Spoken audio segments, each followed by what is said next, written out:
Hi you guys, how are you? I'm so excited to be doing this video. I am officially 3 years post-op from having vertical sleeve gastrectomy. I had surgery back in January of 2017 and it is now January of 2020. So it's been 3 whole years. So this video I'm going to talk about my weight, how my weight has fluctuated, my lowest weight, my highest weight. I'm also going to be talking about the quantities of food that I can eat now, some of the rules that I still follow that were given way back when we first have surgery. I'm also going to talk about some things that I have learned about myself and about whether or not I think VSG is simply a good idea for someone to have. So once again, my name is Jennifer and I am 45 years old now. I am 5'3.5". My highest weight ever was 261 pounds. My surgery weight in January 2017 was 250 pounds. And my lowest weight ever happened at about 15 months post-op, and that was 162 pounds. At about a little over 2 years post-op, I did have a little bit of regain, but I wouldn't even call it regain. It was more like maintenance weight and kind of stabilizing, where I wasn't having to be quite as careful with my food intake. But then I went on this vacation to Vegas in June of 2019, and I kind of shot up. That kind of pushed me out of like this nice comfortable place that I had been in, and so I went up to 178 pounds. Now that was really kind of a shocker, but I was able to go on a low carb diet, get back to plan, and I was able to lose it again. I got back down to the 170s. Then I had this real big problem with my thyroid. My thyroid levels dropped really bad, and for a while my thyroid level, my TSH was actually 78, I think it was. And now I took my blood, I did a blood test yesterday and it's back to normal, thank God. But because of that, so having a very low thyroid, I actually gained some weight without really doing anything differently.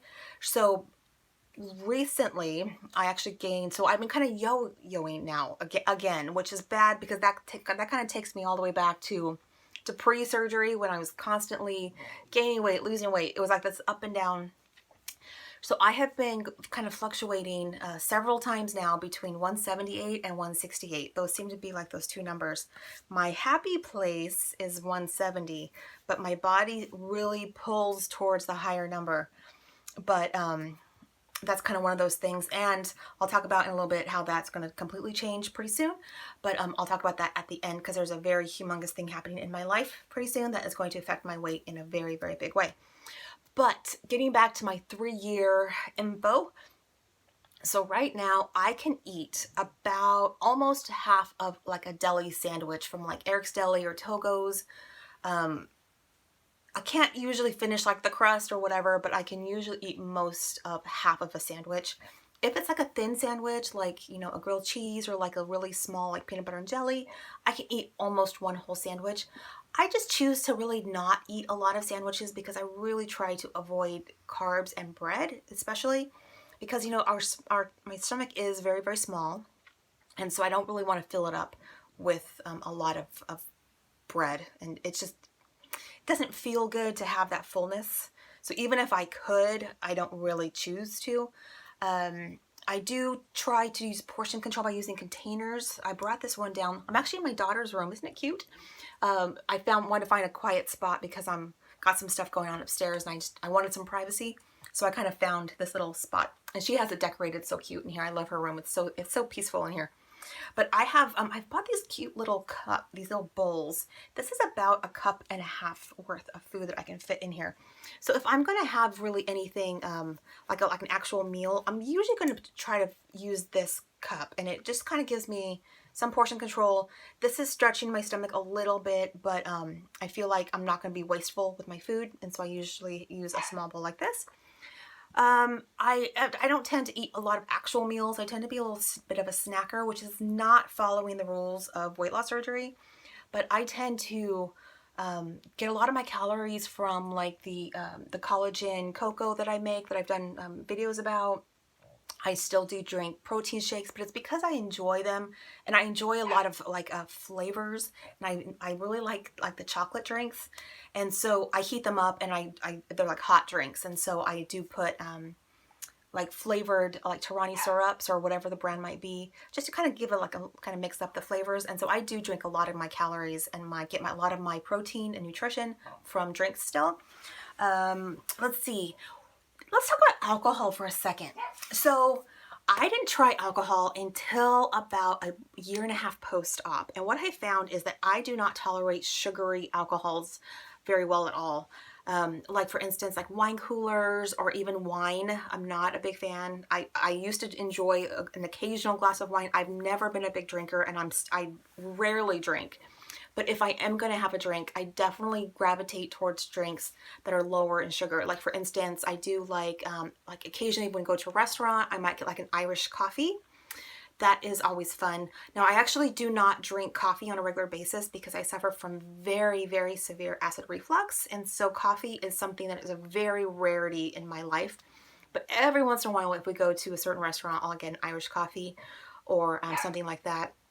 I've also found if I kind of wanted to drink at home, and if I just wanted to, like, you know, take a hot bath with some bubbles and some like candles for myself just to kind of relax, what I have found is if I take my Atkins mocha flavored Atkins shake, add some vodka and some of my flavored syrups, it's just like this nice little drink. I'm at home. It doesn't make me all crazy, loopy or anything, but it just kind of relaxes if I'm like really stressed out. And if I just need a drink, that's what I'm more going to gravitate towards. And even that is very, very, very seldom, very far between times I do that. But I have found that mixing a little bit of vodka with a protein shake with some flavored syrup, it's like, actually, it's quite tasty. And if it wasn't Sunday, I might have one tonight, but it's Sunday, so I have to work tomorrow. Oh, I've also found that I don't really get, the next day, if I do drink, I might get like a little bit of a headache, but not really like a hangover feeling. I can say that alcohol does affect weight loss patients a lot differently. It affects you a lot quicker, so you don't really need as much. I have heard that people that have had gastric bypass, though, that it can really affect them drastically. And so if you have had weight loss surgery, I would suggest testing yourself out at home in a safe environment before you go out. I've actually seen YouTube videos of people actually, and this is very scary to think about, but people actually like blacking out from alcohol, like a very small amount of alcohol, especially with gastric bypass, or having dumping syndrome from alcohol, or it just really affecting them very, very quickly, like really like, you know, you take a swig and like 5 minutes later you're like beyond tipsy. So just I suggest you using a lot of caution with alcohol. Now let's talk about carbonation. Carbonation is like this big like taboo with weight loss surgery. I know a lot of people can have carbonation. I cannot tolerate carbonation. It makes my stomach feel like it's a balloon that's been like inflated, and so it is physically uncomfortable. And so I choose not to drink any carbonation. And because, you know, carbonation doesn't mean you're drinking a soda.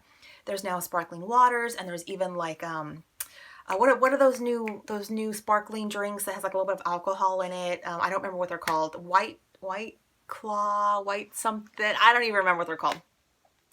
Or like Mike's. I don't really I don't drink. Well, actually, I'm not sure if Mike's are actually carbonated. I don't even know because I don't drink them. But anything carbonated, I just stay away from. Now, straws, on the other hand, straws, I did avoid for the first couple of months, but I can drink from a straw with no problem. I kind of have the feeling, now you want to follow your surgeon's instructions, of course, but I kind of feel like, you know, we're grown-ups. We have to kind of figure out for ourselves whether or not our bodies can tolerate it. And so stuff that I can do, maybe you wouldn't be able to do, or things that you can do, maybe I can't do, or you know what I mean? So you really have to kind of test it out slowly, carefully, in a safe environment. And, you know, some people that have VSG, you know, could have dumping syndrome. I think it's kind of rare, but, you know, if you're going to try something new, and if you're going to get sick or have some bad reaction, you kind of want to be home, kind of where, you know, you're in a safe environment. So there's that. And now let me check my list, because I actually wrote some things down because I didn't want to forget anything.